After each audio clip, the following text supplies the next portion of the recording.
नमस्कार साथियों, मैं उम्मीद करता हूँ सब अच्छे होंगे। देखिए यूपीपीसीएस को लेकर जब से नोटिफिकेशन निकाला गया, उसके फॉर्म भरवाए गए, उसके बाद तारीख रख दी गई 17 मार्च एग्ज़ाम डेट था। लेकिन उसके बाद पोस्टपोन कर दिया गया, उसके बाद 27 अक्टूबर रखा गया, फिर उसके बाद पोस्टपोन कर दिया गया। यानी कुल मिला के कह सकते हैं कि 1 से 1.5 साल हो चुका है लगातार आरओ और पीसीएस की वैकेंसी को कहीं न कहीं आयोग के द्वारा एक प्रकार से कह सकते हैं सही तरीके से आरओ का एग्ज़ाम तो हो ही चुका था 11 फरवरी को, लेकिन उसके बाद उसमें होने वाली गड़बड़ी को देखते हुए एग्ज़ाम को कैंसिल करना पड़ा। अब स्टूडेंट के जीवन में अगर 1 डेढ़ साल एक चीज़ की तैयारी करते हैं तो वहाँ बार बार चीज़ें कहीं ना कहीं रिपीट होती रहती हैं। प्रश्न ये बन जाता है, जैसा आपने देखा होगा अभी कल एक मीटिंग हुई थी। उस मीटिंग में यूपीपीसीएस की जो वैकेंसी दिखाई दे रही हैं वो 915 यहाँ पर दिखाई दे रहा है, और साथ में जो एग्ज़ाम डेट है वो यहाँ कह सकते हैं 7 और 8 तारीख यहाँ दिखाई दे रहा है। अगर आपको ज्ञात होगा, इसके सापेक्ष में 21 अक्टूबर को प्रयागराज में लोक सेवा आयोग पर एक धरना रखा गया है। क्या उसका स्ट्रक्चर होगा, सारी चीज़ें मैं बताने का प्रयास करूंगा, लेकिन अब आपके सामने ये मान के चलो कि एग्जाम कंफर्मेशन कब है, दिसंबर में एग्जाम है। देखिएगा, तो ये मान लें कि प्रीलिम्स का एग्जाम कब है, बोलेंगे दिसंबर में ही एग्जाम है। चाहे आरओ का एग्जाम है, चाहे पीसीएस का एग्जाम है, दोनों ही एग्जाम कब है बोलेंगे दिसंबर में प्रस्तावित है। यानी कुल मिला के अब आयोग के ऊपर डिपेंड है कि इसका जल्दी से नोटिस जारी करते हुए एक शिफ्ट में लेगा या 2 दिन में लेगा, या एग्जाम की प्रवृत्ति कैसे रहेगी, सारी चीजें स्पष्ट कर दी जाए। 21 अक्टूबर को 1 शिफ्ट में होने के लिए जो हमारे और आप सबके लिए देखा जाए तो एक शिफ्ट में होने से ही बेनिफिट है, क्योंकि अगर 2 शिफ्ट में होगा तो पेपर 2 बनेंगे। ऐसी स्थिति में नॉर्मलाइजेशन करने की प्रक्रिया लागू की जाएगी, और वो जो प्रक्रिया होती है वो एक स्पष्ट तरीके से नहीं होती कि कैसे किया जाता है, इसका आधार नहीं होता है। इसके नुकसान बहुत सारे दीर्घकालीन आपको देखने को भी मिलेंगे। लेकिन आरओ का एग्जाम भी यहाँ पर देखा जाए तो जो 10 से 11 लाख बच्चे पार्टिसिपेट किए हुए हैं, उसमें अगर आप देख पा रहे होंगे तो लगभग ये 3 शिफ्टों में, यानी कह सकते हैं आपको पता होगा कि यहाँ पर आरओ के एग्जाम में अब 200 क्वेश्चनों का एक पेपर कर दिया गया, यानी उसको भी 3 शिफ्टों में कराने की प्रक्रिया है। अगर आप एक ही पेपर में अगर एग्जाम लेते हैं तो ये मान के चलें कि विद्यार्थियों को हमेशा हित में रहेगा। क्या प्रक्रिया रहेंगी, सारी चीज़ें मैं बहुत जल्दी आपको इन्फॉर्म करूंगा। लेकिन 21 अक्टूबर को एक धरने का रखा गया, जिससे कि कहीं ना कहीं शासन प्रशासन पर दबाव बनाने के कारण पीसीएस का आरओ का एग्जाम एक शिफ्ट में हो जाए। मुझे लगता है कि आप भी इसी के कहीं ना कहीं सहमति के पक्ष में होंगे। अब बात करते हैं कि अब जो समय है आपके प्रीलिम्स क्वालिफाई करने के लिए, उस प्रीलिम्स क्वालिफाई करने के लिए क्या आप जो सिलेबस है कंप्लीटली, क्या उसे आप 100% पढ़ सकते हैं? आप बोलेंगे सर नहीं पढ़ सकते हैं, और ना ही उसको पढ़ना है। देख लीजिएगा क्यों नहीं पढ़ना है, क्योंकि अब जो समय बचा हुआ है लगभग मान के चले 40-45 डे के अराउंड आपके पास अभी समय बचा हुआ है। इस बीच में त्यौहार भी आपके सामने आ रहे होंगे, तो ये मान के चलिएगा कि अब आपको कंप्लीट सिलेबस पढ़ने की तरफ नहीं अग्रसर होना है। कोई किताब पढ़नी है, नहीं पढ़नी है, कोई ऑथेंटिक किताब पढ़नी है, कोई नई किताब लेना है, नए नोट्स लेना है, नई कोचिंग लेनी है, नए कोर्स लेने हैं, ये जितनी भी गतिविधियां हैं इनसे आप दूर हो जाइएगा। आप यहाँ पर क्या कोर्स लेकर या कोर्स के माध्यम से कवर कर सकते हैं, तो अब ये मान के चलो कि सिलेबस या कोर्स के आधार पर ये नई कोर्स, नई किताबें, नए नोट्स, नए फाउंडेशन, इन सबको रेडी कर आप प्रीलिम्स क्वालिफाई अब नहीं कर सकते हैं। यानी अब जो बचा हुआ समय है उसका एक ही रास्ता है कि जो पीवाईक्यू है, इस पीवाईक्यू पर कमांड कर लो। लगभग अगर आप पीसीएस के आरओ का एग्जाम अगर दे रहे हैं तो 20 साल के जो पीवाईक्यू से अगर आए हुए प्रश्न होंगे तो वो बच के नहीं जाने चाहिए। एग्जाम आएगा, क्वेश्चन में आएगा नहीं आएगा सेकंड मैटर है, लेकिन बट ये अगर वहां से प्रश्न आएगा तो वो आपको रेडी होना चाहिए। इसीलिए मैं कह सकता हूं कि यहां पर पीवाईक्यू पर विशेषकर कमांड करनी है। दूसरा, जो एमसीक्यूज बेस पे आपको रिवीजन करना है, सपोज कर लिए कैसे रिवीजन करेंगे मैं आपको बताने का प्रयास भी करूंगा, लेकिन अब जो रिवीजन करना है वो एमसीक्यूज बेस करना है। History, geography, polity, economy, science, environmental ecology, current affair, ये जो भी रिवीजन करना है आपको एमसीक्यूज बेस पर रिवीजन करिए, क्योंकि इससे करने से क्या होगा, आपका टॉपिक भी रेडी हो जाएगा और टॉपिक के साथ साथ आप यहाँ पर कुछ चीज़ों से नई भी अवगत हो पाएंगे, प्रैक्टिस भी कर पाएंगे। तो अब जो सिर्फ बचा हुआ समय है उसमें पीवाईक्यू, एमसीक्यूज, प्रैक्टिस यही करने का बचा है। इसके लिए आपके सामने मैं यहाँ पर एक 3 सेशन लेके आ चुका हूँ, और 3 सेशनों की भूमिका क्या रहेगी इसके बारे में हम लोग बताने का प्रयास करते हैं। ये सेशन एक स्टैटिक पार्ट को लेकर मैं लाया गया हूँ, जैसे कि आपके पास यहाँ पॉलिटिकल साइंस, पॉलिटी है, हिस्ट्री है, ज्योग्राफी है, इकोनॉमी है, साइंस है, इन्वायरमेंटल है, यूपी स्पेशल है, सेंसस है, और करंट अफेयर भी इसमें एक प्रकार से कह सकते हैं अलग रहेगा। लेकिन बट ये स्टैटिक पार्ट है, इस स्टैटिक पार्ट को कैसे रिवीजन करेंगे इसके बारे में बताने का प्रयास अभी जस्ट करूंगा। सेकंड जो सेशन है हमारे पास वो है हमारे पास करंट अफेयर का। आपको पता होगा कि पीसीएस में लास्ट ईयर में लगभग 39 क्वेश्चन करंट अफेयर के दिए गए थे, लगभग 1 से 1.5 साल के करंट अफेयर के सापेक्ष में। आरओ में भी 20 से 25 क्वेश्चन, या बीपीएससी की तैयारी अगर आप कर रहे हैं, उसका एग्जाम भी दिसंबर में है, तो वहां पर भी कम से कम 20 से 25 क्वेश्चन देखने को आपको यहाँ मिलते हैं। ऐसी स्थिति में ये अपने आप में एक बहुत इंपॉर्टेंट सेगमेंट बन जाता है। तो हमने इस सेशन को भी रखा गया है कि हम डेली बेसिस पर एमसीक्यूज फॉर्मेट में टॉपिक रिवीजन करेंगे, और टॉपिक के साथ हम करंट अफेयर को तैयार कर लेंगे, जो आपके लिए काफी महत्वपूर्ण भी हो जाएगा। सेकंड थर्ड जो हमारे सेशन है इस थर्ड सेशन को भी मैंने यहाँ पे इसलिए रखा गया क्योंकि आरओ के एग्जाम अगर आप दे रहे हैं दिसंबर में भी, तो वहां पर जो बनने वाले 60 प्रश्न हैं वहां पर आप 50-55 क्वेश्चन सही कर सकते हैं, इसलिए उसको भी आप इग्नोर नहीं करेंगे। जो बनने वाले टॉपिक हैं, जो 6 टॉपिक हैं उसको, और वहां पर हमने, तो ये 3 सेशन आप सबके लिए जो तैयारी कर रहे हैं बीपीएससी का, यूपीपीसीएस का, आरओ का, इनके लिए हमने रखा गया है। इन सेशनों का टाइमिंग हम लोग स्टार्टिंग कर रहे हैं इसको 21 अक्टूबर से ही इसको स्टार्ट कर रहे हैं। इसका टाइमिंग क्या है, 8 PM है।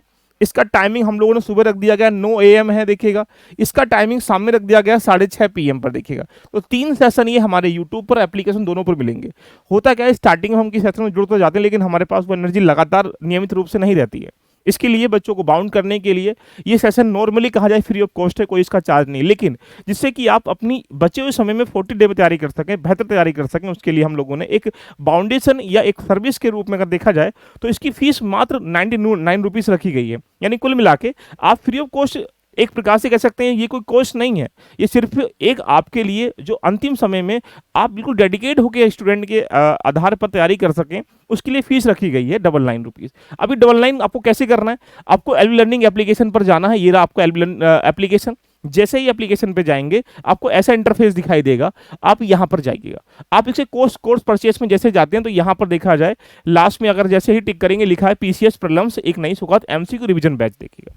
आप डबल लाइन में इसको ज्वाइन कर सकते हैं और ये फीस सिर्फ और सिर्फ एक प्रकार से कह सकते हैं 20 अक्टूबर तक ही शामिल है, उसके बाद इसकी फीस बढ़ जाएगी। यानी कुल मिला के हम क्या करेंगे, कैसे करेंगे, इसके बारे में हम लोग यहाँ पर चर्चा करने का प्रयास करते हैं। जैसा कि आपको ज्ञात है, पीसीएस में अगर देखा जाए जीएस में 150 क्वेश्चन, सीसेट में यहाँ पर 100 क्वेश्चन, और आरओ में दोनों को मिलाकर देखा जाए 200 क्वेश्चन आपको देखने को मिलेंगे। ये जो हिंदी का पार्ट है, इस हिंदी पर हम लोग क्या करेंगे, यहाँ पर जैसे हिंदी से पहले हम जीएस पे कमांड करते हैं, तो जीएस का ये वाला एरिया और जीएस का ये वाला एरिया लगभग आरओ और पीसीएस का लगभग सिमिलर है, क्योंकि एक आयोग ले रहा है और एक तरह के प्रश्नों की प्रवृत्ति एक इसमें पूछी जाती है। तो यानी ये जीएस और इस जीएस को हमने क्या कर दिया गया, स्टैटिक पार्ट में कन्वर्ट कर दिया गया। जैसे मैंने आपके सामने पॉलिटी लिया गया, लास्ट ईयर के 20-25 सालों का एक हमने अवलोकन कर लिया। अवलोकन करके हमने ये ज्ञात कर लिया कि ये वो टॉपिक हैं जहां पर इस पॉलिटी से लगभग जो कोर एरिया है, इस कोर एरिया से लगभग देखा जाए 20% ये एरिया है, यहाँ पे लगभग 80 से लेकर 90% आपको क्वेश्चन यहाँ से देखने को मिलते हैं। यानी कुल मिला के 80 से लेकर 90% क्वेश्चन यहाँ से देखने को यहाँ पर मिलते हैं। तो आप समझ पा रहे होंगे कि जैसे हमने अनुच्छेद ले लिया, तो अनुच्छेद के हम लगभग 5 से 6 क्वेश्चन रिवीजन कराएंगे, और जितने अनुच्छेद इंपॉर्टेंट है उनका ऑटोमेटिकली वहीं पर कंसेप्ट के साथ हम रेडी कर लेंगे। सपोज कर लो हमने यहाँ पर अनुसूची ले लिया, तो अनुसूची जो शेड्यूल है उसके आपको यहाँ पर 5 से 6 क्वेश्चन रिवीजन कराएंगे, और इस 5 से 6 क्वेश्चनों में जो हमारे पास अनुसूचियां हैं 12 की 12 अनुसूची रिवीजन हो जाएगा। यहाँ संविधान के भाग से आपके पास 5 से 6 क्वेश्चन कराएंगे। 5 से 6 क्वेश्चन कराने से देखा जाए तो आपके पास जो 22 के 22 भाग हैं उनका रिवीजन कर लेंगे। ऐसे ही संवैधानिक विकास, यहाँ पे 4 से 5 क्वेश्चन आपके से निकल के आएंगे, तो ये रिवीजन, यानी कुल मिला के एमसीक्यूज फॉर्मेट में टॉपिक, इंपोर्टेंट टॉपिक के साथ में हम रिवीजन कर पाएंगे। इसी प्रकार से अगर आप देखेंगे तो संविधान के जो मूल तत्व हैं, इसमें पहला पॉइंट क्या, फंडामेंटल राइट्स है, देखिएगा। तो जो एफआर के कम से कम 10 से 15 क्वेश्चन में कराऊंगा, और 10 से 15 क्वेश्चनों में सारे जितने एफआर है उनका कंसेप्ट बेस, उनके फैक्ट बेस सब रेडी हो जाएगा। इसी प्रकार से आप इंपोर्टेंट टॉपिक भी कर पाएंगे, इंपोर्टेंट एमसीक्यूज भी कर पाएंगे, इसमें पीवाईक्यू का भी समायोजन कर दिया जाएगा। इससे आपके लिए क्या हो जाएगा, लास्ट टाइम के लिए आपके लिए काफी महत्वपूर्ण चीजें बन जाएंगी। इवन पॉलिटी ही नहीं, इसमें आपके साथ जो हिस्ट्री है, तो हिस्ट्री का ये खंड है, मान लीजिएगा मैंने होम रूल से 2 क्वेश्चन ले लिया, तो होम रूल की सारी अवधारणाएं, जितनी भी कंसेप्ट है उसको हमने कवर कर लिया। बंगाल विभाजन के 2 से 3 क्वेश्चन ले लेंगे हम लोग यहाँ पर, और सारी अवधारणाएं रेडी हो जाएंगी। इससे क्या हुआ, आप टॉपिक के साथ एमसीक्यूज रेडी कर पाएंगे, और इससे आप लास्ट टाइम के लिए रिविजन कर पाएंगे, जो कि एमसीक्यूज फॉर्मेट में आपके लिए बहुत जरूरी है। यही नहीं, यही कहानी विज्ञान में फिजिक्स के जितने इंपॉर्टेंट टॉपिक उनको कवर करेंगे, बायोलॉजी कवर करेंगे, ज्योग्राफी भी कवर करेंगे, एंड यहाँ पर इन्वायरमेंटल इकोलॉजी भी कवर करेंगे, इकोनॉमी भी कवर करेंगे। यानी वो एरिया है जो एक प्रकार से कंप्लीटली इंपॉर्टेंट एरिया, जो पीसीएस प्रीलिम्स के लिए, आरओ के लिए काफी महत्वपूर्ण चीजें बन जाती हैं। तो दोस्तों देरी किस बात की है, ये कोई फीस नहीं है, सिर्फ एक प्रकार से कह सकते हैं आप एक डेडिकेट होकर, क्योंकि यूट्यूब की दुनिया अगर आप देख रहे होंगे तो वहां पर कभी आज कहाँ कभी वहां, तो 40 दिन को अपने आप के समय दीजिएगा। आपको जहां जो करना है जैसे करिए, आपके ऊपर चुनौती है कि लास्ट के 40-45 दिन जो बचे हुए हैं इसको ऐसे इस तरीके से रेडी कर लीजिएगा जो आपको सफलता प्राप्त हो जाए, देखिएगा। तो दोस्तों देरी किस बात की है, इस सेशन में ज्वाइन करने के लिए हमारे साथ जुड़िएगा, और इसमें पार्टिसिपेट करने के लिए इसी प्रकार से हम पूरा जीएस रेडी कर लेंगे। और जब जीएस रेडी कर लेंगे तो हमारे पास क्या आएगा, एक प्रकार से कह सकते हैं हिंदी का पार्ट आएगा। तो हिंदी को भी हम यहाँ पर जैसे तत्सम तद्भव है, एक दिन क्लास लेंगे, उसमें सारे इंपोर्टेंट टॉपिक कंसेप्ट के साथ रेडी कर लिए जाएंगे, उसकी पीडीएफ आपको दे दी जाएगी। ऐसे ही विलोम शब्द, पर्यायवाची, अनेकार्थी, विशेषण, सारी चीजें हो जाएंगी। अब बात बनती है कि उसके बाद हम लोग कंबाइंड प्रैक्टिस करा देंगे, तो ये सेशन अलग कर दिया गया है। रही बात करंट अफेयर की, तो करंट अफेयर के लिए भी आपके सामने यहाँ पर सपोज कर लीजिए करंट अफेयर 1 से 1.5 साल का आएगा, तो इसमें जो आर्थिक खबरें हैं, अंतर्राष्ट्रीय खबरें हैं, वैज्ञानिक खबरें हैं, बाकी जितनी भी कह सकते हैं यहाँ पर खबरें हैं विविध प्रकार की, उन सबको हम लोग यहाँ पर मंडे से यानी 21 अक्टूबर से लगातार देखा जाए तो उसको एमसीक्यू फॉर्मेट में सपोज कर लीजिएगा मैंने एक क्वेश्चन दे दिया स्वच्छ सर्वेक्षण सर्वे से, देखिएगा स्वच्छ सर्वेक्षण सर्वे से एक क्वेश्चन ले लिया गया, तो उस एक क्वेश्चन में उसके जितने भी एंगल हो सकते हैं उन सारे एंगल पर हम डिटेल डिस्कशन कर लेंगे और उसके बाद उसमें एमसीक्यूज भी हो जाएगा। तो इससे क्या हुआ, करंट अफेयर भी टॉपिक के साथ एमसीक्यूज रेडी हो जाएगा और ये आपके लिए काफी लाभकारी होगा। दोस्तों ये फीस नहीं है, सिर्फ एक आपको बाउंड करने का एक कह सकते हैं आधार है। यदि आपको लगता है कि हमें प्रीलिम्स क्वालिफाई करना है, क्योंकि आपका टारगेट क्या है, पीसीएस में अगर आप जाओगे तो पीसीएस में भी टारगेट आपके पास है कि 100 क्वेश्चन किसी स्थिति में भी जीएस का सही हो जाए, सीसेट तो क्वालिफाई है, और आरओ में जाएंगे, दोनों को मिलाने के बाद आपका टारगेट ये है कि लगभग 140 क्वेश्चन के आसपास आप पहुंच जाओ। तो ये क्या है कि आपके पास एक डेडलाइन है, यहां तक आपको पहुंचना ही पड़ेगा, क्योंकि एग्जाम 1 से 1.5 साल के बीच में हो रहा है। सारे अभी बच्चे सब लोग तैयारी करके ही एग्जाम दे रहे हैं और सबका अपना अपना एक बेसिक आधार तैयार हो चुका है, अब सिर्फ रिवीजन करना सबको बाकी है। अब आप इस समय खुद से करिए, कहीं से भी करिएगा, सिर्फ रिवीजन करिएगा, मल्टीपल क्वेश्चनों का, मल्टीपल टॉपिकों का, मल्टीपल टॉपिक के साथ एमसीक्यूज का रिवीजन करने का प्रयास करिएगा। आज ही ज्वाइन कर लीजिएगा जिससे कि आप इसका लाभ उठा सकें, उसके बाद इसकी चीजें आगे बढ़ जाएंगी। तो रिवीजन करना है सिर्फ और सिर्फ टॉपिक के साथ एमसीक्यूज के सापेक्ष में, ठीक है। चर्चा कैसी लगी एक बार कमेंट करके मुझे बताइएगा। बाकी किसी इन्फॉर्मेशन के लिए दिए गए नंबरों पर आप मैसेज या कॉल भी कर सकते हैं। All the best, love you lofi, bye bye, take care.